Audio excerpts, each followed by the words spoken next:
Good afternoon, everyone. We are reviewing Wetzel's Limnology textbook, edition number 4, chapter 4, sub-chapter 4, Succession of Lakes. And it is part 7 of this installment for chapter 4 of Wetzel's Limnology textbook. Lakes are geologically ephemeral, and even if some exist for millions of years, they gradually disappear. Succession generally relates to the process of filling up the lake with sediments and organic matter and can be interpreted as the aging of the lake. Along with the filling come changes in the physical, chemical, and biological properties of the lake, such as nutrient content, oxygen demand, light penetration, biota, and bathymetry.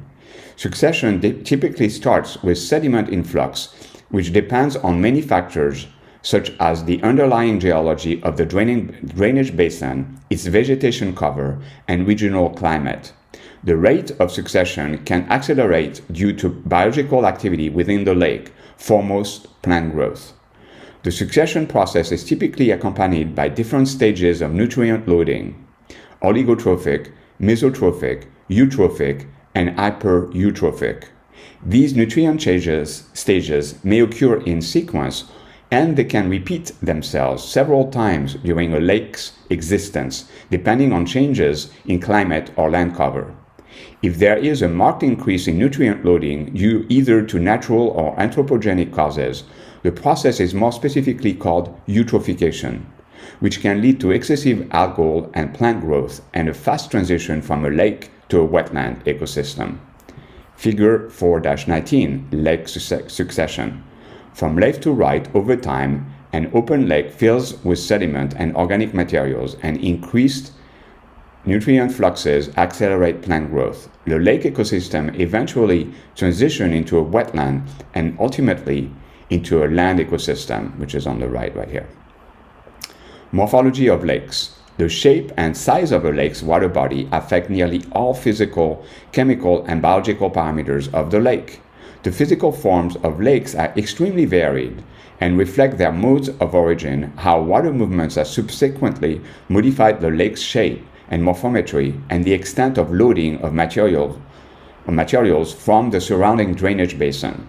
The morphometry of a lake is best described by a bathymetric map, which is required for the determination of all major morphometric parameters.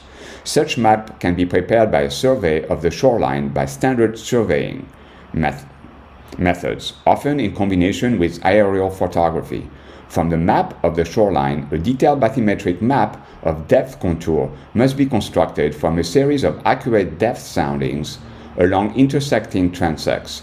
Methods commonly employed for both lake and stream mapping are discussed, for example, by Hankinson and Wetzel and Lycan, etc. Accurate sonar transects, which permit the acquisition of much greater detail than was previously possible by manual sounding methods, are now used almost exclusively. Morphometric parameters. The many morphometric parameters that can be determined from a detailed bathymetric map are discussed in length by Hutchinson, 1957. The most commonly used parameters are defined here.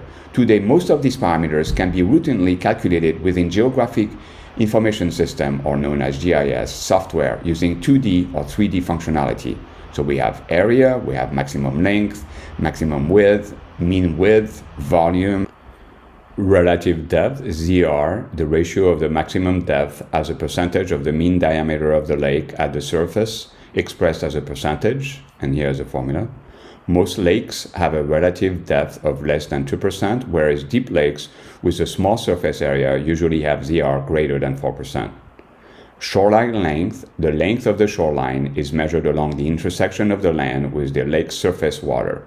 The shoreline length is nearly constant in most natural lakes, but can fluctuate widely in ephemeral lakes, and especially in reservoirs in response to variation in precipitation and discharge. The length of the shoreline can be determined directly in the field from analog maps with measurement tools or by use of GIS. Shoreline development. The ratio of the length of the shoreline to the circumference of a circle with an area equal to that of the lake here's the formula. dl is equal to L divided by 2 square root of pi over A0. Very circular lakes such as crater lakes and some kettle lakes approach the minimum shoreline development value of unity. The conformation of most lakes, however, deviate strongly from the circular. Many are subcircular or elliptical in form with dl values of about 2. A more elongated morphometry increases the value of dl markedly, as for example is found in the dendritic outlines of lakes occupying flooded river valleys. Shoreline development is of a considerable interest because it reflects the potential for greater development of littoral communities in proportion to the volume of the lake. Hypsographic and volume curves. The shape of a lake's water body can influence its biological productivity. In comparative analysis of productivity among lakes, examining the relationship of lake surface area to the area of sediments exposed to specific volumes of water at different depths permits insights into potential parameters that influence productivity.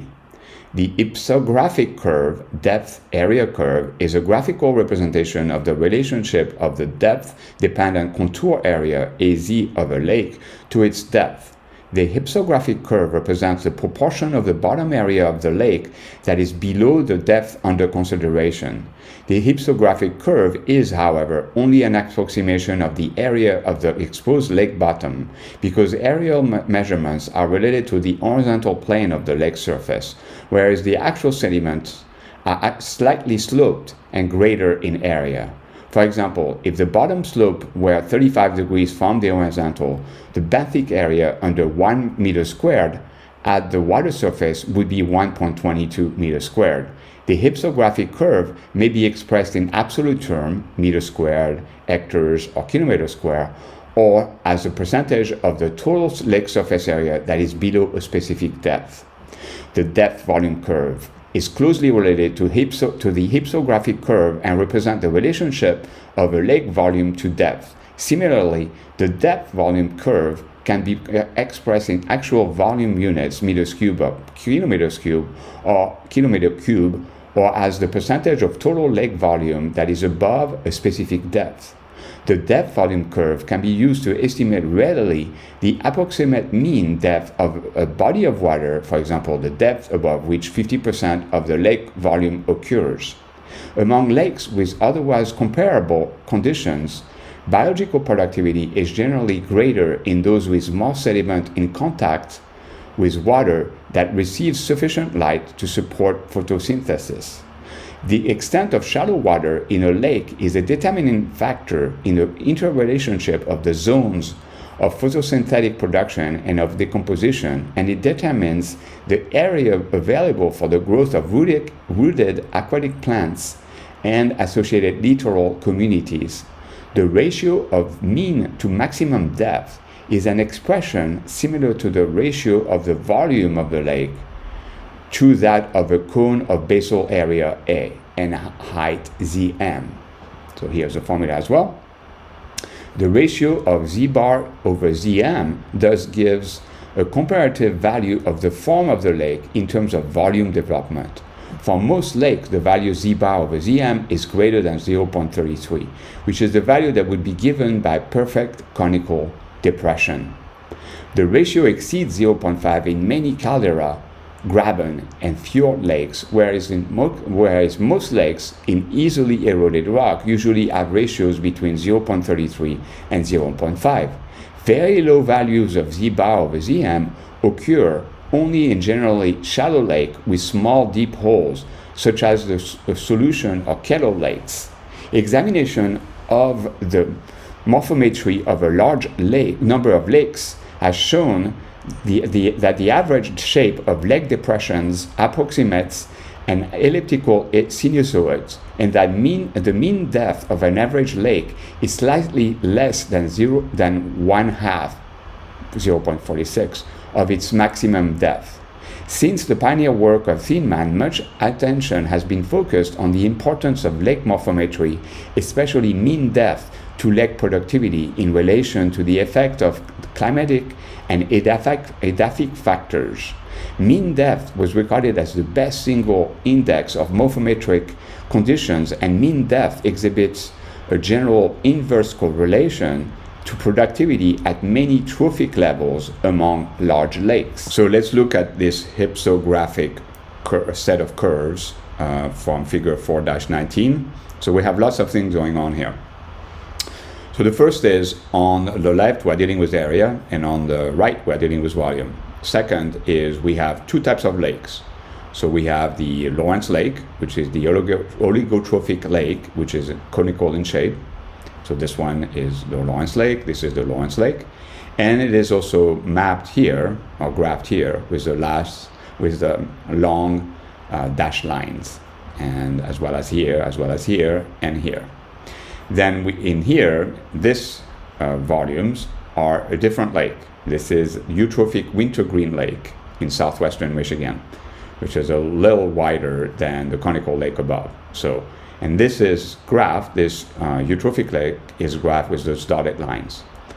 So if we just look at the area curves, what we see is, for the oligotrophic lake, we have like high surface area at shallower depth, and as you decrease in depth, the area decreases, which is a different pattern.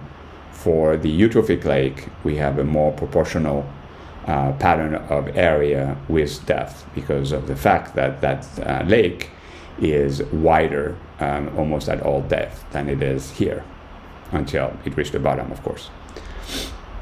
And this is the percentage area taken by the area of the lake at each of those layers, of those cuts. So here we have the eutrophic lake, and then here we have the oligotrophic lake.